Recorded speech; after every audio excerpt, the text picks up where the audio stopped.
Hey gang, welcome back. I think I've got sort of a two-part video for us here today. I'm going to try to answer a question I've received a number of times in the last few weeks, and rather than just sort of stand here and be a talking head, I figure I might as well do some work at the same time. It's always more interesting to watch. So on the bench here I've got a Fender classical guitar. Yeah, it's a Fender. It's a model FC30, and I'm not sure exactly when it was made. I think maybe late 70s, early 80s. It's got laminated rosewood back and sides, and the top is quite a nice piece of western red cedar. The owner brought it to me because he wants to do a number of things to it, and it's got a serious issue here with the bridge that we have to look after. Well, that's pretty scary, huh? Yes, the front edge of the saddle slot has cracked and broken away, obviously from string tension. It might have been pretty dramatic when it happened. The whole thing flipped forward. And this part here is missing, gone, and it did not arrive with the guitar, so I'm going to have to either replace it or repair it. I've opted to replace the entire thing. I tried something different the other night. I actually took this bridge off. I found myself this little thing. I was watching other videos of me removing bridges and realized it looked really clunky and cheesy using my old iron. You know, I've been doing it for so long, I never had a problem, but it just looked kind of weird, so maybe it was time to experiment. I found this thing online. This is actually a silicone heat blanket that's designed for use with snowmobile engine blocks. You know, up north where it gets extremely cold, it's minus 30 some morning, and you know, you have to keep your engine block warm or it's not going to turn over. So this thing is about 5 inches long by about 1 inch wide, which is just nice for this kind of bridge. And I can plug it into the rheostat I use for my side bending rig and control the temperature, and it worked great. So I just pressed it down using a block of wood. I suppose I could make a little like a metal, you know, piece of steel or something with a handle, but this worked fine as it is.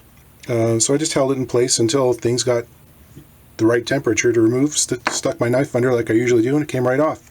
I think it was held on with epoxy, and you can see here the outline of the bridge. There was, if we go back a second and look at it when it's in position, there was actually no glue under that front edge at all. And this isn't uncommon actually in low-end factory guitars. What usually happens is they'll stick a piece of tape on there and then spray the finish over top. When it comes time, they'll just tear it right off, put the bridge on, and rely on, you know, a thick adhesive to just hold things in position. Why do they do that? Well, it's a cost-cutting measure because it takes an awful long time to carefully scribe and then scrape everything right up to the margin of the bridge. The real issue comes on certain guitars where they've got a really thick polyester finish. Sometimes, you know, you'll have the bridge just sitting along the outline, you know, a couple of millimeters all the way around, and there's no actual wood-to-wood contact. So they're relying solely on the adhesive. In steel string guitars, what usually happens is it'll open up and the back side will come up and then it'll loosen. Sometimes it'll give away completely. In this case, you know, the nylon strings have lower tension, so when this crack formed in the front here, there was just nothing holding it on. So, you know, what I'm going to have to do is scrape away to the outline of the bridge. I looked at this, I thought about replacing it, and I realized that in order to make this work, I would have to dovetail it in. The joinery would have to be pretty fine. It would be pretty time consuming for a guitar of this sort of price range. And these bridges are actually relatively inexpensive. I think I paid like $16 for this online, which is virtually identical in every respect except the tie block is a little bit longer on the replacement one, but that's fine, who cares? The string spacing is the same. So put a couple of coats of shellac on that, and I'm going to be installing it, and we'll get this thing back into playing order. Okay, you see I've surrounded the bridge here with tape, and I'm going to score around it with a knife all the way around the perimeter. And there's a trick to this, it's more like a warning actually, especially on western red cedar tops. You cannot go deeper than the lacquer. You can't cut into the wood fibers. If you do, if you make a nice straight score line around the bridge, what happens is string tension will pull that bridge forward, and western red cedar does not have the structural integrity that spruce does. So it'll actually tear off. It'll be a wood failure rather than a glue failure. You'll take the bridge off afterwards and you'll see that it'll just be like a skim of wood all across the bottom. So, you know, when I cut around it, I'm just doing a very light scoring cut, not cutting into the wood below the surface.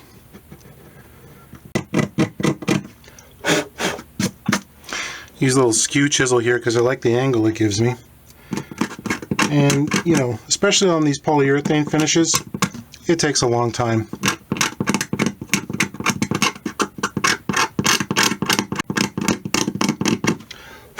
Just work up right up to the corner.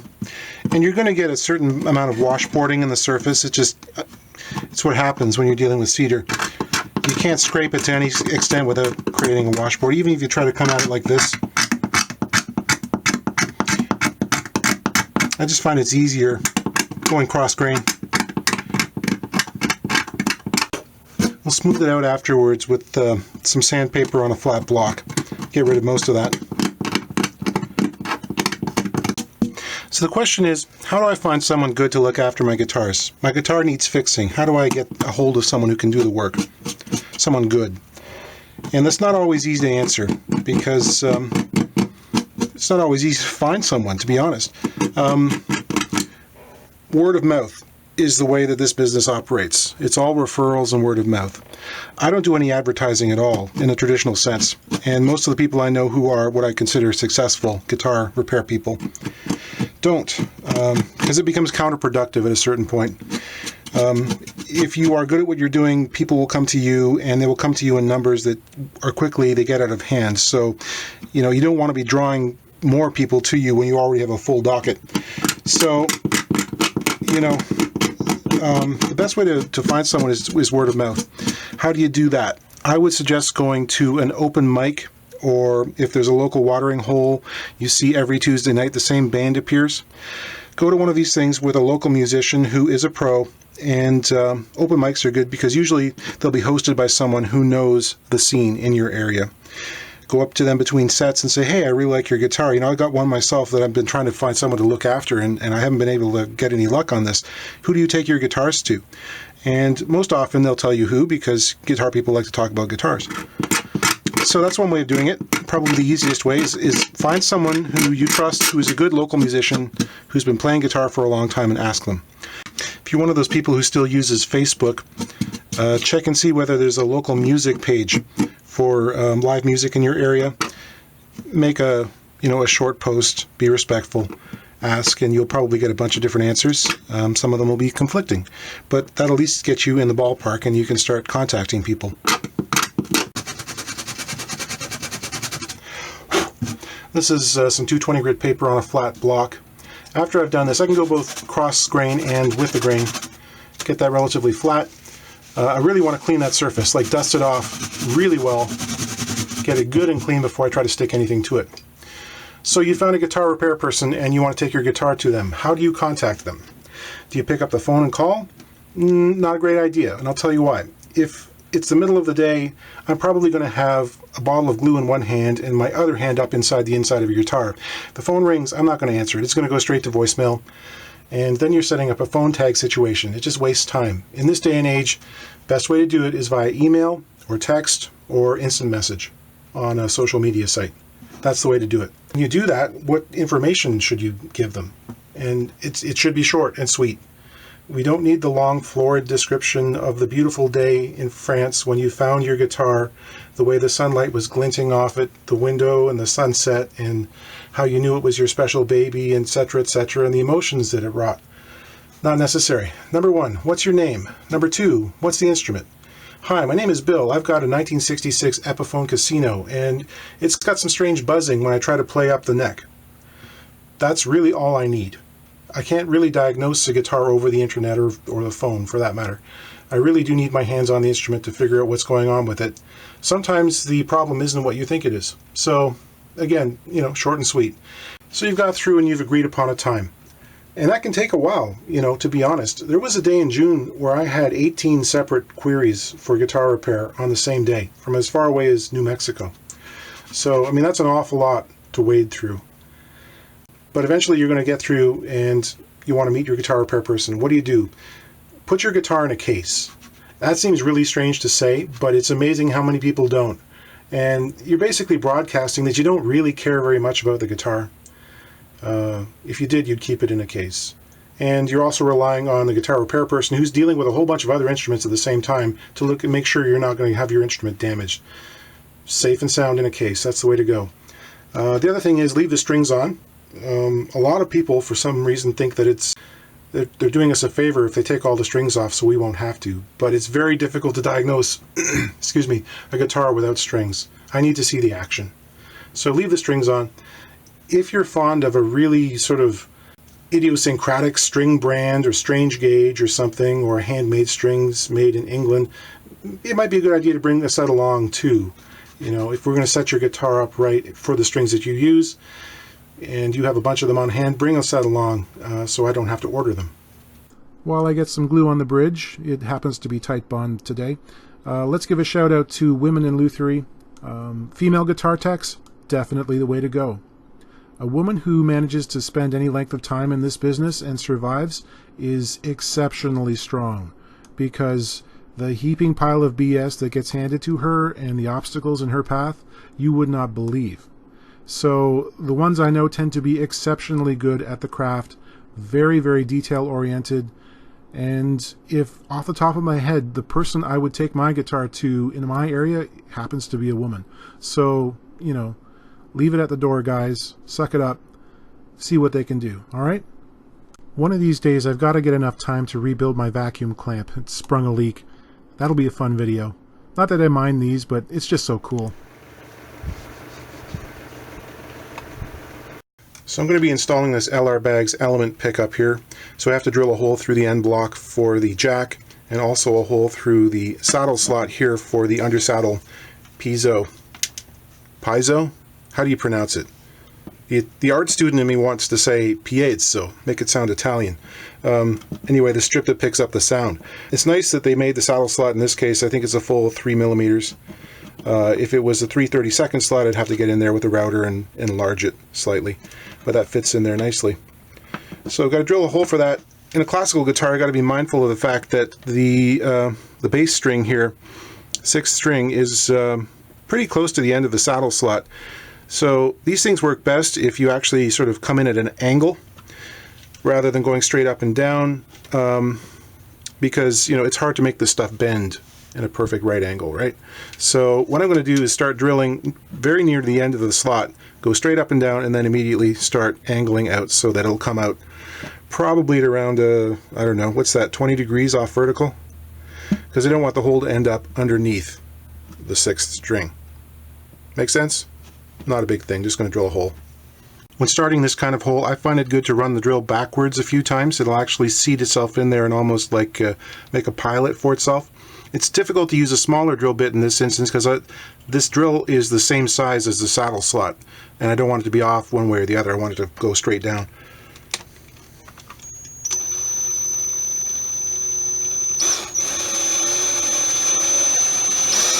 Just measuring out for the end pin jack here. I'm measuring between the purfling lines. The other thing I do is I want it centered, so in this case where I've got a straight end graft here, I've just marked both sides of the interior line so that I know I'm exactly right in the center.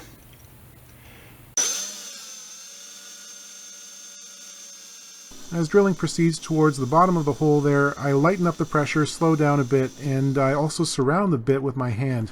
I'm blowing out the chips there because all of that excess stuff is going to end up inside the guitar. I just have to be vacuumed out later. But I don't want to go crashing through the end block. That's not good. Here's the length of patch cord, which I've cut a lot of pieces off so it fits nicely through the hole. And I use that to draw the jack into position. But by keeping tension on it, I can also take it back to the sound hole and dial in just the correct number of turns on the nut there so I have the right number of threads exposed. Earlier in the week I ran into another job which was kind of bizarre, and it illustrates why you want the right amount of exposed threads.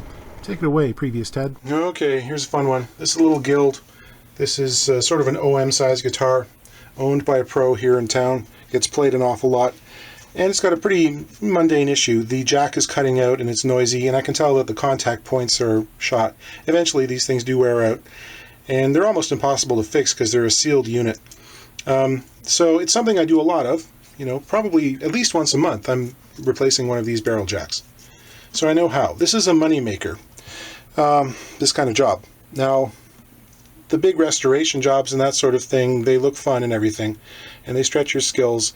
You know, you're lucky to sort of cover your time on those. This is where, you know, guitar repair people actually make money. So I addressed it, you know, did my usual estimate and everything, because I know what I'm expecting, until I don't. This thing, for some reason, the cover on here, on the strap jack portion, strap portion there, is on so tight that it will not come off. It's almost, I don't know whether it's cross-threaded or it's maybe glued on with Loctite. Maybe they sort of pushed the threads all the way through the block and then jammed it onto the end of the landing on the threads inside there. For some reason, it's just not coming off. I even resorted to trying persuasive measures. And of course, I tried to get my arm down there. And for a guy who's my size, I have relatively slender forearms. I can just reach.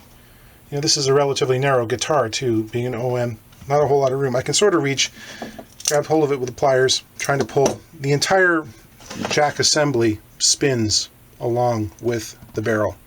So eventually you could turn and turn and it's just going to pop off the wires inside. So at this point, almost immediately I realized that any profit on the job is gone. I'm not going to be making any money on this, and in fact it's costing me money. So the frustration is pretty high.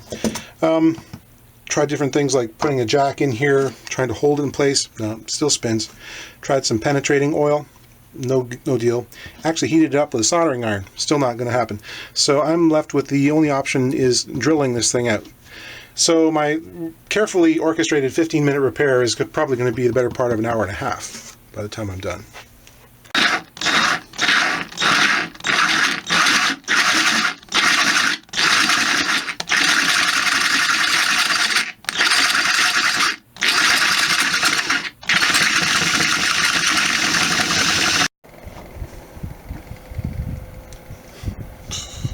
Jesus.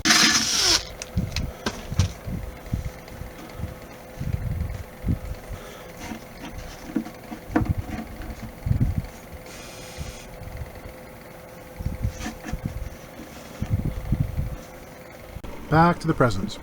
It's always fun times threading that thing through that little hole. And here I am positioning the clip right beside the hole up against the soundboard surface. After that's done, I've got to try to extract my hand through the undersized sound hole. That's how you get the red knuckles, folks. Saddle fit is very important for these undersaddle pickups. You want it just right, not too tight, not too loose. And here I'm using a yardstick just to give myself a rough estimate as to how much I can remove from that by taking a measurement at the 12th fret. And before I start shaping the saddle, I can get rid of some of the excess. Use some sanding blocks here to round it over and give it a good takeoff point. And we'll sand it and make it smooth. This gentleman wanted some side dot markers, and I'm sorry that the camera was not cooperating. I use an awl for the position, drill out the 1/16 of an inch hole.